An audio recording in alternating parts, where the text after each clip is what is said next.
Assalamualaikum warahmatullahi wabarakatuh. Salam guru penggerak.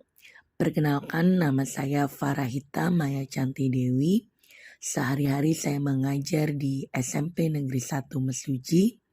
Saya adalah calon guru penggerak angkatan 9 yang berasal dari Kabupaten Mesuji. Saya akan memaparkan kesimpulan dan refleksi pemikiran Ki Hajar Dewantara pada modul 1.1 koneksi antar materi. Pendidikan dan pengajaran tidaklah sama. Pengajaran adalah bagian dari pendidikan. Menurut Ki Hajar Dewantara, pengajaran adalah proses pendidikan dalam memberi ilmu untuk kecakapan hidup anak secara lahir dan batin. Sedangkan pendidikan pada hakikatnya adalah menuntun atau memberi tuntunan terhadap segala kekuatan kodrat yang dimiliki anak agar ia mencapai keselamatan dan kebahagiaan setinggi-tingginya, baik sebagai manusia maupun sebagai anggota masyarakat.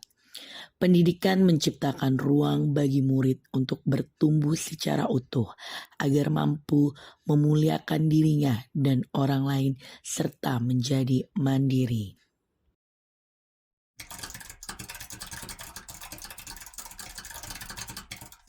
Sebelum mempelajari modul 1.1, pembelajaran yang saya lakukan antara lain, saya hanya mentransfer materi pembelajaran.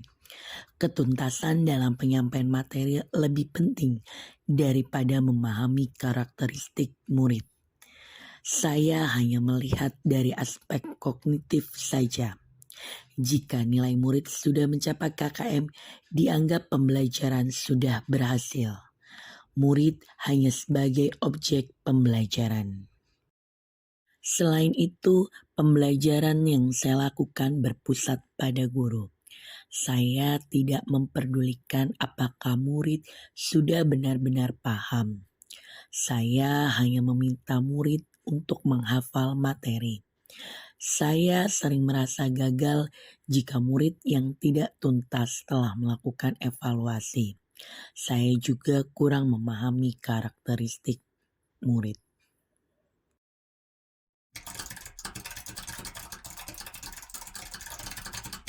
Namun setelah saya mempelajari modul 1.1 tentang pemikiran KHD, saya menyadari bahwa apa yang saya pikirkan dan saya lakukan selama ini tidak tepat. Setelah mempelajari materi modul 1.1, yang pertama yaitu seharusnya saya melakukan pembelajaran secara menyuruh. Aspek pembelajaran yang saya ajarkan kepada murid harus mencakup aspek kognitif, afektif, psikomotor, spiritual, sosial, dan budaya. Yang kedua, murid sebagai subjek dalam pembelajaran, sehingga murid bisa bebas berekspresi, mengemukakan pendapat, dan berkreasi. Yang ketiga, guru harus ikhlas, penuh kesabaran dengan ketulusan hati selama melaksanakan pembelajaran. Yang keempat, guru harus mempelajari karakteristik murid.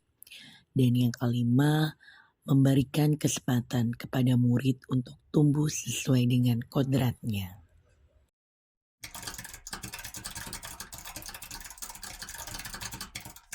Yang akan segera saya terapkan dalam kelas saya terkait pemikiran KHD.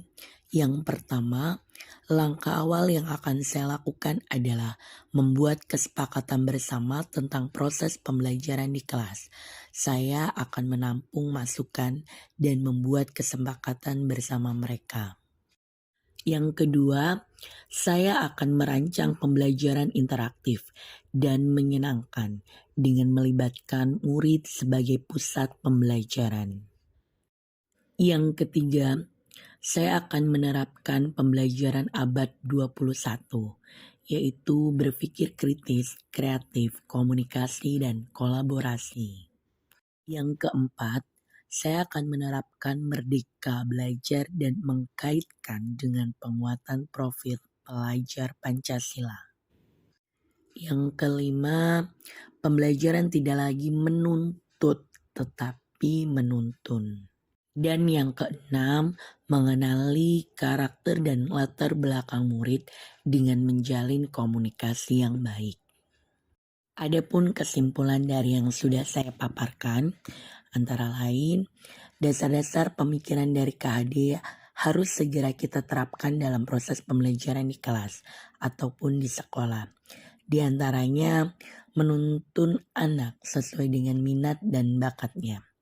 Pendidikan sejatinya menghamba pada anak, yaitu pendidikan yang berpihak atau berpusat pada murid.